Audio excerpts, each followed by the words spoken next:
Hope you had a good weekend. We're glad to have you watching CNN Student News on this Monday, January 13th.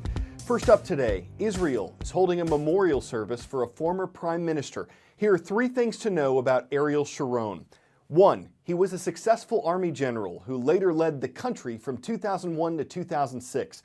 Much of his focus during that time was on the Israeli-Palestinian conflict. His actions included ordering airstrikes on Palestinian security forces and later holding peace talks with Palestinian leaders. 2, Sharon had the reputation of being a fearless leader who could get things done. To many Israelis, he was a popular hero. To some in the Arab world, he was a killer. We'll have more on that in a moment. 3, Sharon's leadership was cut short. He had a major stroke in 2006 that effectively ended his service as prime minister. He stayed in a coma until his death on Saturday at age 85. In a flag-draped casket, Ariel Sharon enters the Israeli Knesset, the parliament, for the very last time. As a nation mourns the death of a man whose presence was felt, for better or for worse, in the life of every Israeli. He built Israel. He is Israel. He was Israel. He was the health, the heart, everything.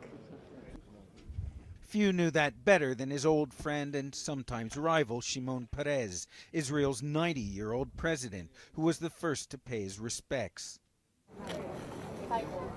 Afterwards, thousands of well-wishers filed through to light candles, to take pictures, to ponder what his passing meant. Among them, many who had fought in Israel's long succession of wars. All his life, he fight for Israel. He was an exception in a way because he's known as the bulldozer because he got his way and he made things happen. And he's well respected for that. But on the other side of this divided land, a mirror image. In Gaza, which was under Sharon's iron-fisted control when he headed Israel's southern command, one man's hero is another man's villain. He was a criminal and his hands are covered in blood, Muhammad tells us. He committed many war crimes and massacres. Was Ariel Sharon a brave warrior and a visionary statesman, or a bulldozer and a butcher? It all lies in the eyes of the beholder. Ben Wiedemann, CNN, Jerusalem. Our next story today takes us to Haiti. A catastrophic earthquake struck there 4 years ago on January 12th. It made 15% of Haiti's population homeless.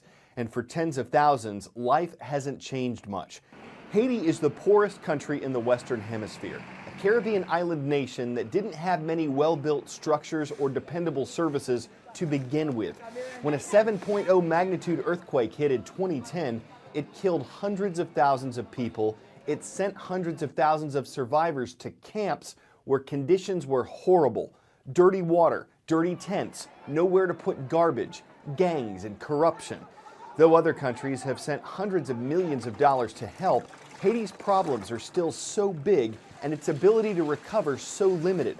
Aid workers are hoping that the anniversary will once again focus international attention and assistance on Haiti.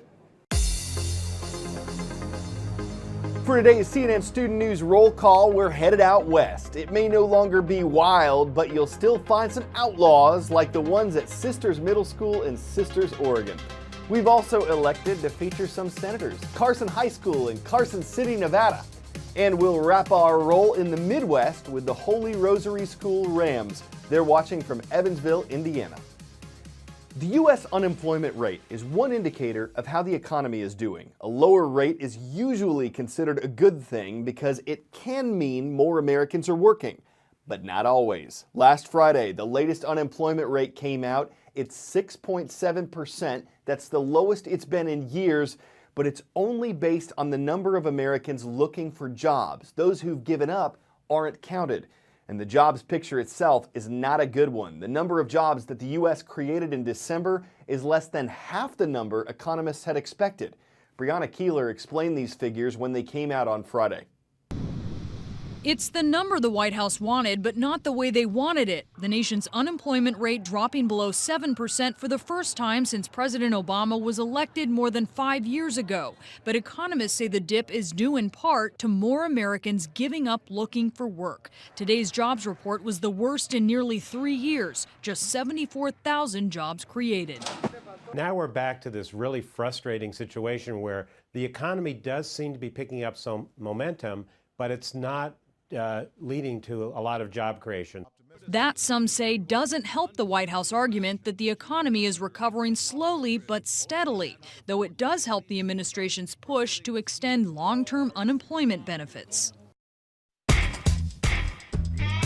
Time for the shout-out. Which term best describes someone who's chosen to help settle a dispute? If you think you know it, shout it out. Is it auditor, arbitrator, appraiser, or assessor? You've got 3 seconds. Go. When there's a disagreement between two people or groups, an arbitrator can be brought in to settle it. That's your answer, and that's your shout out. An arbitrator has ruled in a case concerning baseball star Alex Rodriguez, and that ruling will keep him off the field for the upcoming 2014 season. All of it. Rodriguez is one of Major League Baseball's top 5 all-time home run hitters. He's one of its highest paid players, racking up hundreds of millions of dollars in contracts. The third baseman admitted to using illegal performance-enhancing drugs from 2001 to 2003, but he's now fighting accusations that he used them again as recently as 2012. The 38-year-old player for the New York Yankees is appealing the arbitrator's decision. Alex Rodriguez, a Yankee known for setting records, now has one more. He has the dishonorable distinction of getting hit with the longest suspension for doping in baseball's history, a 162-game suspension, benching him for an entire season and potentially ending the 38-year-old's career. This after baseball's chief arbitrator reduced the initial 211-game suspension MLB imposed on Rodriguez for allegedly using performance-enhancing drugs. Rodriguez releasing a statement saying the number of games sadly comes as no surprise, as the deck has been stacked against me from day one. I have been clear that I did not use performance-enhancing substances, and in order to prove it, I will take this fight to the federal court. My advice to Alex Rodriguez would be the same advice I gave Lance Armstrong years ago. Just fess up. Major League Baseball wanted the initial suspension to stand, saying while we believe the original 211-game suspension was appropriate, we respect the decision rendered by the panel and will focus on our continuing efforts on eliminating performance-enhancing substances from our game. Rodriguez went to arbitration after MLB imposed the 211-game suspension, but quickly became frustrated by the process. He spoke out on sports radio after he stormed out of the hearing last November, upset after learning baseball's commissioner, Bud Selig, would not testify about allegations MLB used unethical tactics while investigating Rodriguez. In all, 13 players were suspended last year after MLB found they had used PEDs obtained from the now-defunct Biogenesis Clinic in Florida. All suspended for 50 games except for Milwaukee Brewers right fielder Ryan Braun, who received a 65-game ban. Some, but not all fans saying Rodriguez's punishment was justified. Like, how do you hand out a 162-game ban to one person and not give anything to all these other people that are doing the same thing? But yeah, I guess it is. If you talk about just A-Rod, yeah, I think it's too harsh. I think he deserves it. I don't think there should be doping in baseball. It's America's pastime.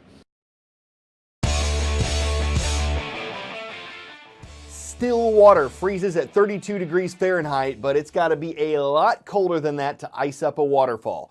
Case in point, this might look like a still photograph, but it's video. The distorted polar vortex that brought last week's frigid blast contributed to a cold, crackly crust around parts of Niagara Falls, kind of like a real-life scene from the movie Frozen. Temperatures here had dropped to -2 degrees Fahrenheit, -20 with the wind chill, and to think the person who captured it was just chilling. It's something so beautiful it's hard not to falls for, but folks who've seen it are like, it's cool, but just what are you looking at? Hope you'll forgive us for that and watch again tomorrow with CNN Student News, showers, more stories, and more puns. I'm Carl Azus.